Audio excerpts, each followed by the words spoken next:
It's getting to be a little chilly outside. It is, and we all know how I feel about it. I live in a place where during winter, air hurts your face. And it's been that way my whole life, and I'm not leaving. So I should just stop complaining about it, I guess. If you're gonna be cold anyway, you might as well have some cozy comfort casseroles to help warm your insides, warm your heart. Ironically, they're gonna be in your freezer. Listen, when people talk about freezer meals, they talk about, oh, it's just soups and casseroles. No, freezer meals is so much more. But today it's about casseroles.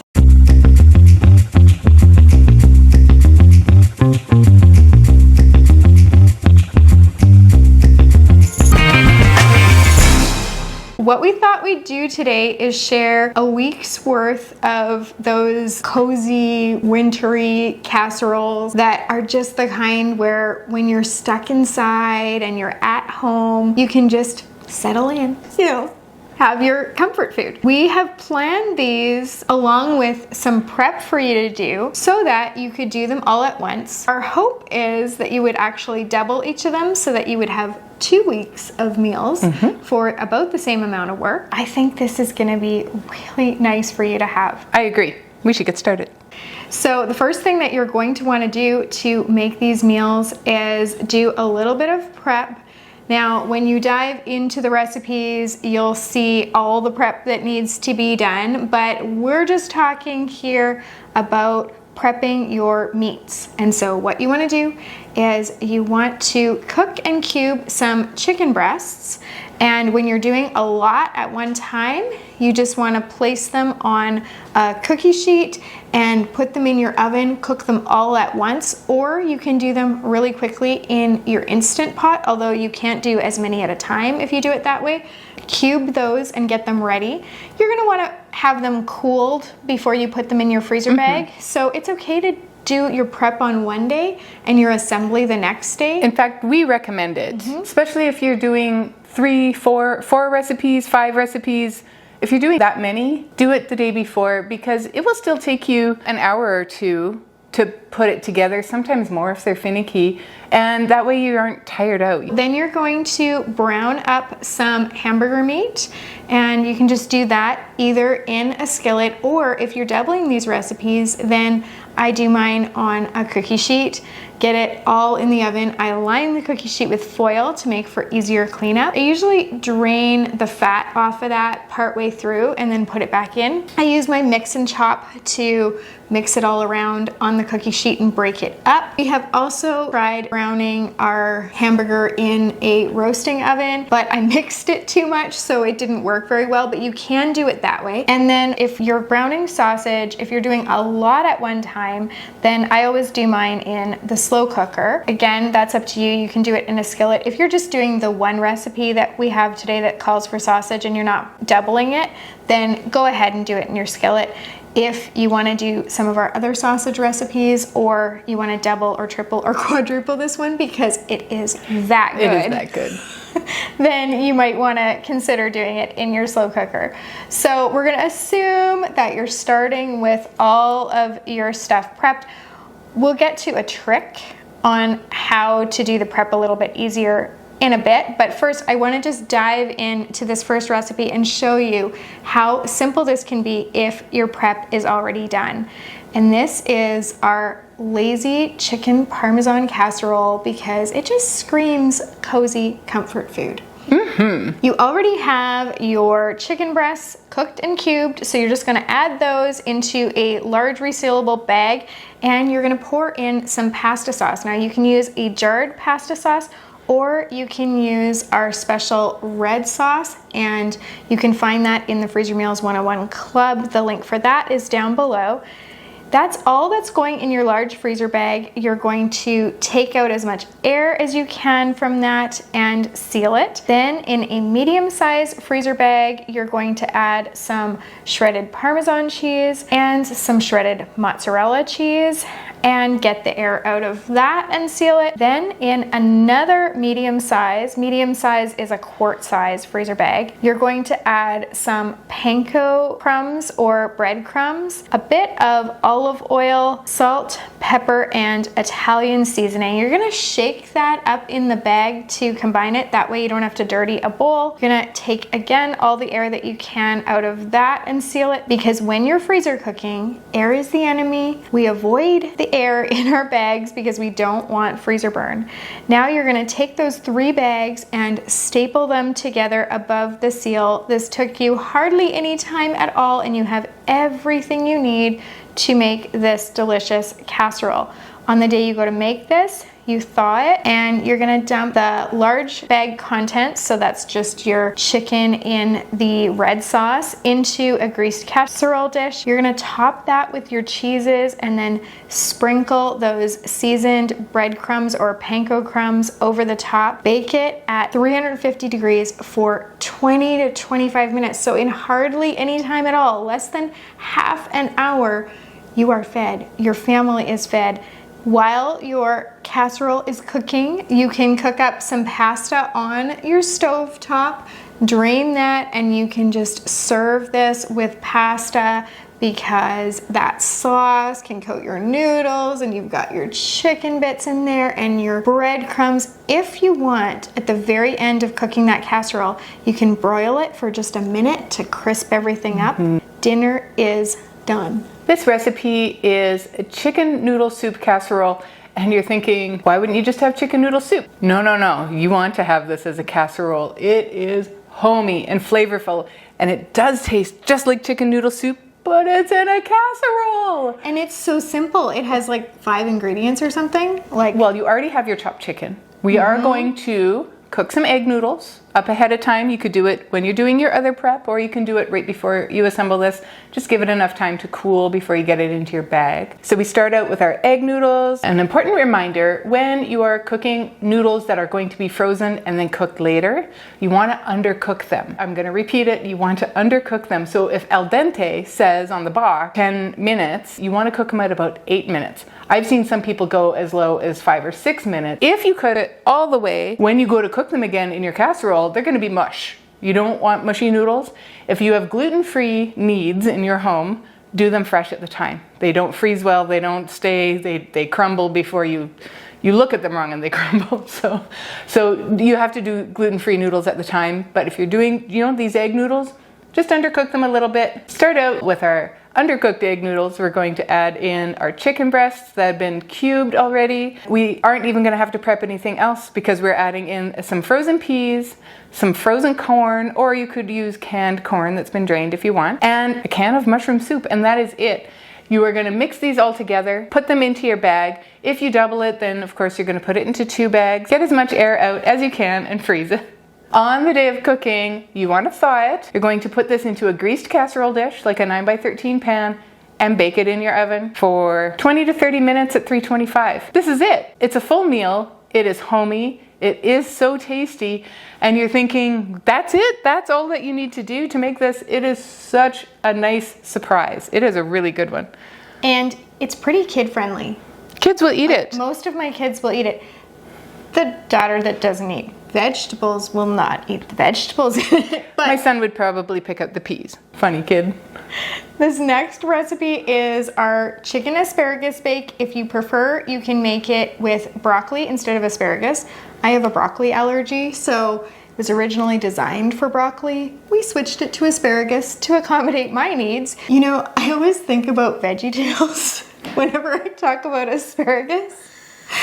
And now that we have, my grandson is living here and he's 1, and now that we're listening to VeggieTales with him, all the songs are sort of constantly They've come back through my Isn't head. That funny? Asparagus. It's time for Silly Songs with Larry, the part of the show where Larry sings a silly song. If it's got a tail, it's a monkey. If it doesn't have a tail, it's an ape. They were so classic. They were so good. They're so cute. Okay, this is one that we want to do in a bowl first. We try to avoid bowls. We really, really do. We try to mix things in the bag, and we do experiment and see where we can get away with it. So when we tell you that you need to mix it in a bowl, we kind of mean it because we've tried to mix it just in the bag. Ham it up spaghetti, anyone? Exactly. We experiment with these things so you don't have to. Into your bowl, you're going to put the rest of your cooked cubed chicken. You're also going to put some cooked rice, and you want to wait for that rice to be cooled before you mix it in here.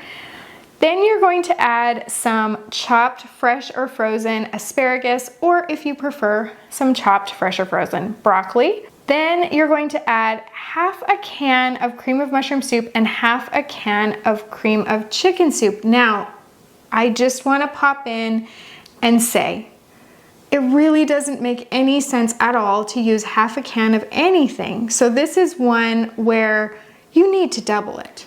It's just natural. You'll end up with double the meals and be so glad that you did. And it's not really any more work, and then you're not wasting half a can of these soups. So really, this is a very natural one to double. Then you're gonna add in some shredded cheddar cheese, salt, and pepper. You're gonna mix that all around, and then add it to your bag. Christy and I have discovered that this one is actually better if you also add some cooked crumbled bacon. That was my idea. Do you know what would make this better? Some bacon. And you were so right. I was so right. This one, it's just begging for bacon. So whether you make it with bacon or without, you're gonna have that in your bag. You're gonna take out the air, seal it, freeze it. And then when you go to cook this, you just thaw it, dump it into a greased casserole dish, and bake it for 20 minutes. You can have dinner on the table in 20 minutes. And dinner is done. I have to pause the recipes for a minute and tell you about something really kind that Christy did for me. Oh, I know what you're gonna say. A little bit ago, we had our kitchen redone, and when we did that, we took down the cork board that was permanently affixed to our wall in here and where I kept my calendar, and it was one of those things where with a large family, you need a calendar. Christy made me sort of a corkboard, pinboard, whatever thingy. A bulletin board. Bulletin board for my birthday. And she came into my house while I was away, and she borrowed the paint can that we used to paint our island so that she could make it an exact match. I love it so much. And, oh, I'll be right back.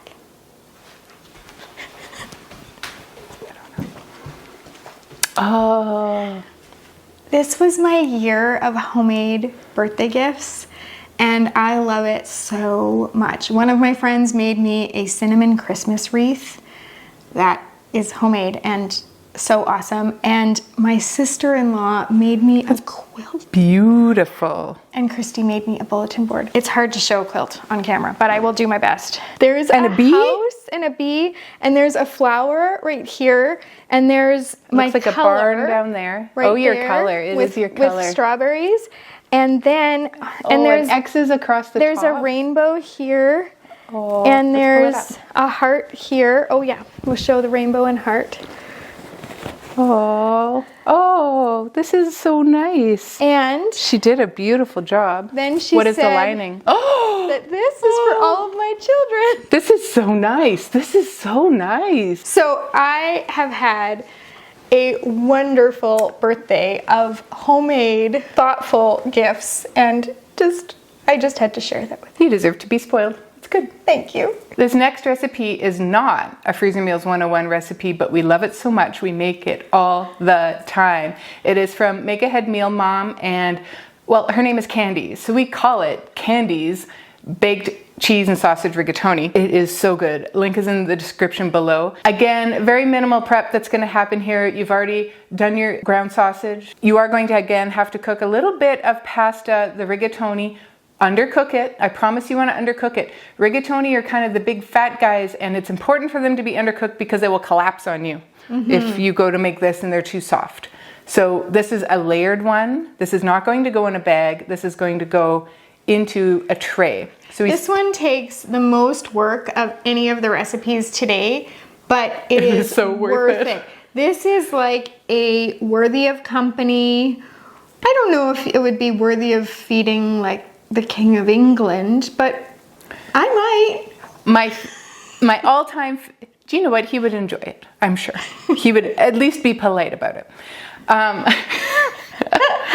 No, my favorite day that I ever ate this was my brothers were coming to visit me. It was a beautiful summer day, and I thought, oh, well, I'll make a roast dinner and have potatoes and gravy and vegetables. And I thought, why am I killing myself when I could be visiting? Yes, enjoying the time with them. And it was a beautiful summer day. We sat out on the back deck while this was in the oven.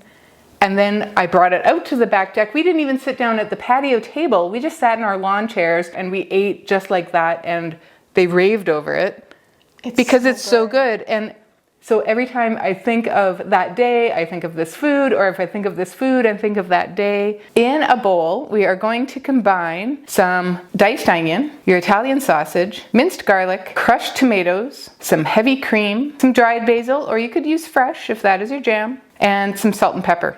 You're going to mix that all together, and that is your sauce for this recipe. In your tinfoil tray, or you could do this in a glass tray if this is what you'd like to do, you put about a cup of the sauce into the bottom of the tray and spread it around. And then half of your noodles, you're going to lay those down, and then go back to the sauce. You're going to put in half of what's remaining on top of your noodles. You're going to sprinkle some mozzarella cheese and some Parmesan cheese on top of that. And then you're going to repeat, where you're going to put the rest of your noodles down, the rest of your sauce, and the other half of your cheeses. This is one that you want to make sure that you either put a saran wrap down on top, or if you put just tin foil, maybe double your tin foil and really get it in there so you get the air out. Some people will go as far as did you know that there's 2-gallon freezer bags? I don't think we have them here in Canada. Like I haven't run into them.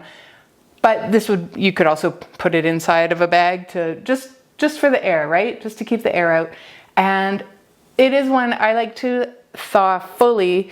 You can cook it from frozen, but we're talking like a couple of hours in, because it's like a big solid mass. This is hearty, right? I like to thaw everything before I cook it generally, because then I'm a little bit more on time for the timing. The timing works out better when it's thawed. We're gonna move on to our ground beef recipes. So for these, you've already browned your ground beef, so you're ready to assemble these. It was funny, I was talking to my friend Bethany, and she said that she had started to participate in our Croctoberfest challenge, which was a slow cooker challenge that we did in October, and she hadn't gotten very far, but that this beef hash recipe is one that she did make from the challenge. And because this can be cooked in the oven or in the slow cooker, she had made this as part of that challenge, and her family had already requested to have it again and again. It is that good, and it's so simple. It is so simple. This is one that when my kids were younger, I would take it out if we had a babysitter coming and we were going out for dinner, because it's so easy. Even a teenage babysitter can throw this in the oven. And, and if you've got kids who are teenagers, they can read the cooking instructions on your label and have this made by the time you get home. Into your large freezer bag, you're going to put your browned ground beef, some frozen hash browns, minced onions, some dry onion soup mix, beef broth, and pepper. Now this is another recipe that would be great to double, because you're using half of one of those really large packets of frozen hash browns. So you might as well use the whole bag and make 2 of these. Then you're gonna get your air out of that and seal it. You're gonna put some shredded cheddar cheese in a quart-size freezer bag, and you're gonna staple those bags together above the seal. On the day you go to make this, you just dump the contents of your large bag into a casserole dish that's greased.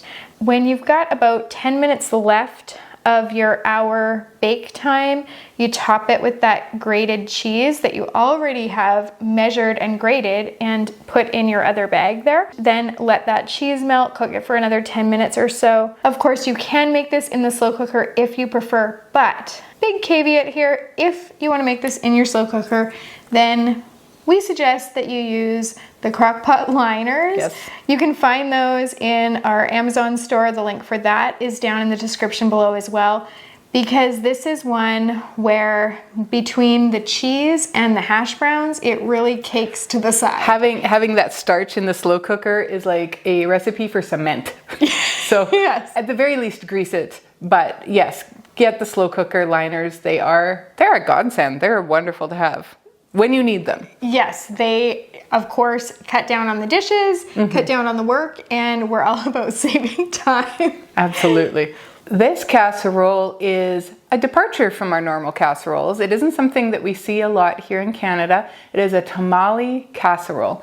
If you live in an area where this is something common, please drop us a comment below. We would love to hear about, what you do differently, what you do to perfect it, because this isn't something that we make a lot.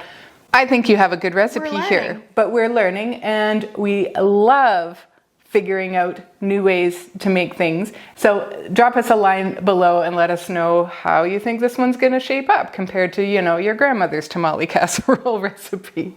When we were talking about these recipes, I told Charla I've never had a tamale at all in my life. And I was saying that during the pandemic at our local Mexican restaurant that is the most authentic, they started a Tamale Tuesdays. So this is when restaurants were closed. They weren't allowed to have customers come in for dining. But on Tuesdays at this restaurant, you could go and pick up your tamales, and they had different ones, different weeks. And so that's how I was able to finally try tamales. I should inquire. I would like to try one. They look so interesting to me to make when I see them be made on cooking shows, because who has corn husks? Yes, you can do it, but I just find it super fascinating. And so this recipe that we're sharing is a tamale casserole. So it's sort of inspired by tamales, but there's no leaves in here. There's no husks. This is not authentic. No. In your large freezer bag, you are going to add your browned ground beef, a diced onion, your minced garlic, some diced green pepper, some frozen corn, or you could do a drained can of corn, some taco seasoning, some tomato sauce, and some salt and pepper. You want to mix that around inside the bag, again, skipping the dishes, and seal that up nice and tight. And in a smaller quart-sized bag, you want to add in some Tex-Mex cheese so that you can use it later on the recipe for the day of cooking. You want to staple those together. Be careful to make sure you're stapling above the seal so you don't get holes in your bag. And so for the day of cooking, you're actually going to need a cornbread mix. Now that is something else that we actually had a bit of a hard time trying to find it. My American friends tell me that they are in every grocery store. They're super common, but Jiffy was a common one. Yeah.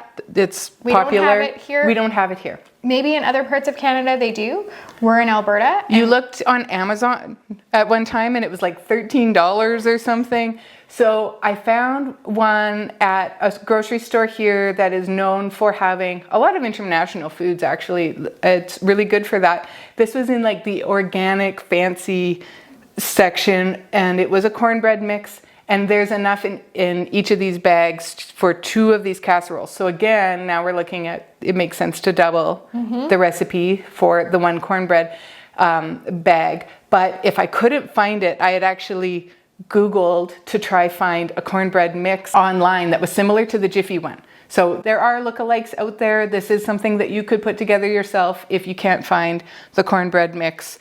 And I'll tell you, I bought 2 of them and that's all there was on the shelf. It was actually hard to find. It's not common here. No. On the day of cooking, you're going to thaw this. You're going to put the large bag contents into a greased 9x9 pan. Then you're going to top it with the cheese. And then in another bowl, sorry about the dishes, you're going to mix your cornbread mix with an egg and some milk. You're going to mix those together, pour it over the meat mixture, and then you bake it. So it's $3.75 for 20 or 25 minutes. That top is going to be golden brown, and then you let it set and serve. I think it's just so wonderful to have the cornbread right on top of it like that. It is a really great combination. It's your full meal. It's a full meal and homey comfort food, right? One of the things that we were talking at the beginning of this video about is doing your prep ahead. If you want to save yourself the headache of going through each of these recipes line by line and writing out what prep you're gonna have to do, one quick solution is to join our Freezer Meals 101 club, because then you can add all of these recipes into a meal plan, click the little button and create a shopping list, and then it generates your prep list at the same time. So you can see that you need barely any prep for these, but you do need some minced onion here and there, and you need your browned sausage, your browned hamburger. I think there's a green pepper, right? Yeah, so you've got your peppers and whatever else, that cooked cube chicken. So it's just a really easy way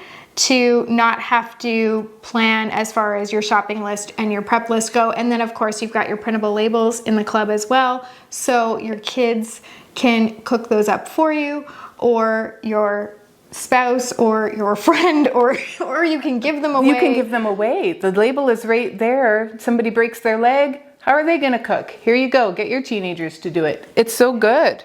It's fantastic. A friend of mine recently lost her dad, and I was able to bring her some meals, and I don't have to worry about sending her the recipes unless she wants them for making them in the future. But it is really nice to have it. Now, if this doesn't make you want to go sit by the fire with your cozy socks and your cozy tea and your cozy sweater, then I don't know what is going to do it for you, to be honest.